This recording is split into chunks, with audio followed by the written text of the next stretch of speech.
Hello everybody, this is SK Pandey. Welcome to our YouTube channel Learn Adda. तो बच्चों आज हम लोग क्या देखने वाले हैं, हमारा SST पार्ट का मीन्स हिस्ट्री पार्ट का हमारा थर्ड चैप्टर होने वाला है, जिसमें हम लोग दिल्ली सुल्तान के बारे में पढ़ेंगे। राइट, दिल्ली सुल्तान के बारे में हम लोग क्या क्या पढ़ेंगे, जैसे आज ये हमारा इंट्रोडक्शन वीडियो रहेगा। ठीक है, मीन्स यहाँ जो भी सारे हम लोग पॉइंट इसमें देखेंगे डील करेंगे, उसको इंट्रोडक्शन पर्पज से सारी चीज़ों को हम लोग डील करेंगे। राइट, तो इंट्रोडक्शन में हम लोग जानेंगे कि दिल्ली सल्तनत का आने से क्या क्या चेंजेस आए, मीन्स दिल्ली सुल्तान कौन कौन से रहे हैं। ठीक है, उनके पार्टिकुलर चेंजेस क्या क्या आए। ठीक है, कौन कौन से सुल्तान कब तक रहे हैं, इनको आने से हमारे देखिए इनका आने से क्या क्या चेंजेस आए। जैसे उनका एडमिनिस्ट्रेटिव सिस्टम में आया चेंजेस। ठीक है, डिफरेंट लोग आए, डिफरेंट रूलर्स आए। ठीक है, तो पहले क्या, पहले इंडियन के लोग इंडिया में करते थे एस्टेब्लिश। ठीक है, लेकिन जैसे ही अदर कंट्री के लोग, ठीक है, अंडर कंट्री के लोग एस्टेब्लिश हुए, अफगान के, टर्किश के, ये जहाँ से लोग आए तो वहाँ से क्या वो उस तरह के अपना कल्चर को लेकर आए, एडमिनिस्ट्रेशन सिस्टम को लेकर आए, तो ये सारे चेंजेस धीरे धीरे होने लगे। राइट, तो ये सारे चेंजेस के बारे में हम लोग पढ़ेंगे और डीपली जब हमारा टॉपिक स्टार्ट होगा। बट पहले हम लोग इसका ओवरव्यू एक ले लें, और इंट्रोडक्शन वीडियो ऐसे कर सकते हैं आप, जिसमें हम लोग पढ़ेंगे कि दिल्ली सुल्तान में कब से कब तक रहा, क्या क्या चेंजेस आए। राइट, तो देखते हैं हमारा फर्स्ट टॉपिक क्या है, move from north to south. ठीक है, अब तक जितने सारे पॉइंट्स के बारे में हम लोग पढ़े हैं, राइट, जितनी भी पॉइंट्स के बारे में हम लोग पढ़े हैं वो सारे चीज़ हम लोग साउथ के बारे में पढ़े हैं। ठीक है, मीन्स ऐसे कर सकते हैं आप, मैप जब बनाते होंगे, यहाँ पे सॉरी फॉर मैप नहीं बनाए थे, देखिए यहाँ पे ये आपका नॉर्थ हो गया, साउथ हो गया, ये ईस्ट एंड ये वेस्ट। ठीक है, तो देखिए हमारा जो भी है ये हमारा नॉर्थ, साउथ, ईस्ट, वेस्ट। ठीक है, तो हमारा जो भी अब तक हम लोगों ने पढ़ा है, जो भी अब तक सारे चीज़ों के बारे में हम लोगों ने जाना है, पढ़ा है, समझा है, वो सारे चीज़ हम लोग क्या साउथ के बारे में पढ़े हैं, इसके बारे में पढ़े हैं। ठीक है, लेकिन अब जो पढ़ेंगे हम लोग ये सारी चीज़ें यहाँ पे नॉर्थ यानी कि इस पार्ट के बारे में हम लोग पढ़ेंगे, और यहाँ पे छोटा सा दिल्ली हुआ करता है। ठीक है, ये सारे चीज़ हम लोग अब नॉर्थ मूव टू नॉर्थ यानी नॉर्थ के बारे में हम लोग सारी चीज़ें के बारे में पढ़ेंगे। ठीक है, अब यहाँ पॉइंट एक आता है, बात आता है कि दिल्ली को ही क्यों हमारा मेन एस्टेब्लिशमेंट का प्लेस बनाया गया, मीन्स वहीं पर ही टर्किश के या फिर अफगान के या फिर ईरान के लोग वहाँ पर आके अपना एस्टेब्लिशमेंट क्यों किए। ठीक है, अदर कोई पार्ट में क्यों नहीं किए। ठीक है, महाराष्ट्र में क्यों नहीं किए, कानपुर में क्यों नहीं किए, दिल्ली में ही क्यों किए। दिल्ली में करने का मेन रीजन ये भी था क्योंकि वो उस समय का बहुत ही क्या पॉपुलर प्लेस हुआ करता था। ठीक है, जहाँ से भी कहीं से एडमिनिस्ट्रेटिव सिस्टम अच्छा होगा, राइट, जहाँ से आने जाने की व्यवस्था सारी अच्छी होगी, वहीं ना अपना रूलर आएंगे, वहीं अपना सेटल करेंगे सारी चीज़ें। ठीक है, तो इसलिए दिल्ली को हमारा एडमिनिस्ट्रेटिव सिस्टम माना गया, और वहीं पर सारे लोग जैसे ही आक्रमण किए, ठीक है, अफगान लोग आक्रमण किए, तो वहाँ के जैसे वहाँ के राजा को जीत लिए, तो धीरे धीरे क्या हुआ, छोटे छोटे जो ग्रुप्स थे उसमें बंटने लगे, वो अपना रूल करने लगे। वो जब देखे कि ये सारे छोटे छोटे ग्रुप्स अपना रूल करके उतना डेवलप नहीं हो पा रहे हैं, ठीक है, उतना ओवरकम एक दूसरे को के प्रति रूल नहीं चला पा रहे हैं, तब ये सारी चीज़ें आई हमारी बात, अफगान लोग यहाँ आए और वो लोग रूल करने लगे। ठीक है, तो इस तरह से हमारा है move from north to south. Right, kingdom of Delhi. ठीक है, यही जो अफगान धीरे धीरे लोग आए तो वो अपना किंगडम का एस्टेब्लिशमेंट किए।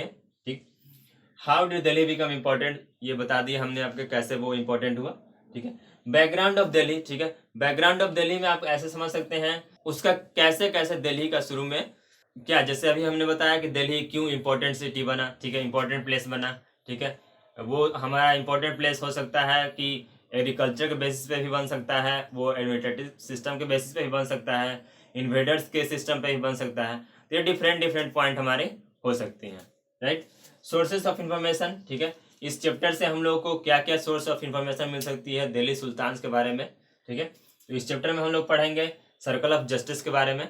राइट, सर्कल ऑफ जस्टिस के बारे में हम लोग जो टॉपिक हमारा आएगा, ये तो हमारा क्या ओवरव्यू है ना, तो ओवरव्यू है तो छोटा सा पॉइंट रहा, तो इसमें हम लोग सर्कल ऑफ जस्टिस जब आएगा तो उस टाइम हम लोग इसके बारे में अच्छे से जानेंगे। ठीक है, मिराज सिराज, आइडिया अबाउट रजिया सुल्तान। ठीक है, मिराज सिराज के बारे में पढ़ेंगे। ठीक है, और रजिया सुल्तान के बारे में तो आप लोग बहुत अच्छे से जानते होंगे, नहीं जानते होंगे तो फिर भी नाम तो जरूर सुने होंगे रजिया सुल्तान के बारे में, ठीक है। इनका तो नाम ही सुनने से एकदम क्या पेट्रोटिक फीलिंग आता है हमारे बॉडी में, ठीक है, कि रजिया सुल्तान जो एक शासिका थी, जो कि फर्स्ट मुस्लिम शासिका थी जो हमारे इंडिया में शासन किए थे, राइट। गैरिसन टाउन क्या होता है? Garrison town to empire, expansion of Delhi sultan, ठीक है। गैरिसन टाउन क्या होता है, इसके बारे में सारे चीज़ के बारे में हम लोग अच्छे से जानेंगे। बस यहाँ पे ऐसे समझ ले कि ये सारे पॉइंट्स के बारे में हम लोग डील करने वाले हैं इस चैप्टर के अकॉर्डिंग, राइट। मस्जिद एंड टॉम के बारे में, ठीक है, मस्जिद कैसे बना, इसके पहले ट्रेसिंग चेंजेस थ्रू 1000 ईयर्स में भी ये सारी चीज़ें हम लोग हल्का फुल्का डील कर चुके हैं, ठीक है। लेकिन यहाँ से क्या होगा, इस चैप्टर से हम लोग को ये इंपॉर्टेंट मिलेगा, इस चैप्टर से हम लोग को एक आपको प्लेटफॉर्म मिलेगा जहाँ से आप हर एक पार्टिकुलर चीज़ों के बारे में अच्छे से जान पाएंगे, राइट। जैसे कि दिल्ली सल्तनत पढ़े तो दिल्ली के बारे में जानेंगे, सिर्फ पार्टिकुलर दिल्ली के बारे में जानेंगे, ठीक। इसके बाद फिर मुगल के बारे में पढ़ेंगे, सिर्फ मुगल के बारे में जानेंगे, ठीक। तो ऐसे करके सारी चीज़ों के बारे में हम लोग पार्टिकुलर प्लेस और पार्टिकुलर सल्तनत डायनेस्टी के बारे में हम लोग जानेंगे, राइट। उसके बाद administration system and consolidation under Khilji and Tughlaq, ठीक है। एडमिनिस्ट्रेटिव सिस्टम कैसे होता है, ठीक है, वो कैसे रूल किया करते थे, उनका कैसा कल्चर हुआ करता था, ठीक है। क्योंकि मान लीजिए डिफरेंट टाइम में एक समय ऐसा हुआ था कि इंडिया में क्या पोरस थे, पोरस से पहले धनानंद थे, ठीक है। उनके बाद हमारा अलेक्जेंडर आए, अलेक्जेंडर हालांकि पोरस को हरा दिए थे, ठीक है। तो वो फिर भी अपने फ्रांस चले गए थे, मीन्स जहाँ से वो आए थे अलेक्जेंडर चले गए फ्रांस, मीन्स मैसेडोनिया, क्योंकि वो अलेक्जेंडर जो थे मैसेडोनिया के राजा थे, राइट। और यहाँ पर पोरस को हराने के बावजूद भी पोरस को ही दे दिए पूरे शासन व्यवस्था, लीजिए आप अपने कंट्री को संभालिए, राइट।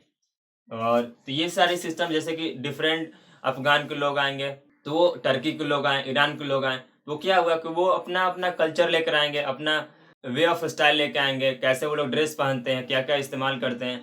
तो ये सारी चीज़ें जो चेंजेज आया उनका कंसोलिडेशन क्या होगा, जैसे मान लीजिए कहीं मोनार्क सिस्टम रहा होगा, ठीक है। पहले तो यही ज़्यादा मोनार्क सिस्टम ही हुआ करता था, तो मोनार्क सिस्टम में पहले राजा का बेटा राजा बनेगा, ऐसे करके सारी चीज़ें हुआ करती थी, ठीक है। लेकिन उसके बाद फिर क्या हुआ कि जैसे ही मोहम्मद बिन तुगलक आए, कुतुबुद्दीन ऐबक आए, ठीक है, या फिर जब आगे पढ़ेंगे हम लोग इसी चैप्टर में कि स्लेव डायनेस्टी के बारे में, तो स्लेव डायनेस्टी जैसे ही आया तो उसमें क्या हो रहा था कि जो भी स्लेव्स थे, ठीक है, उसमें मोनार्क सिस्टम हट गया, मीन्स राजा का सन होगा या फिर डॉटर होगी, वो ऐसे शासिका नहीं बनेंगे या फिर शासक नहीं बनेंगे, जो वहां पर उसके सक्षम होगा या फिर एबिलिटी जिसमें ज़्यादा होगी वही वहां का राजा बनेगा और वही रूल करेगा, राइट। तो ऐसे करके ये सारी चेंजेस आए, consolidation power under Khilji and Tughlaq, ठीक है। मोहम्मद बिन तुगलक के बारे में हम लोग इसके बारे में फिर समझेंगे, जानेंगे, ठीक है। कुतुबुद्दीन ऐबक के बारे में जानेंगे, रजिया सुल्तान के बारे में जानेंगे, ठीक है। ये सारे बहुत सारे डायनेस्टी के बारे में भी इन सारे चैप्टर में हम लोग जानेंगे, राइट। तो ये सारी पॉइंट्स रहे हमारा दिल्ली सल्तनत के बारे में, सुल्तान के बारे में, ठीक है, दिल्ली सुल्तान के बारे में।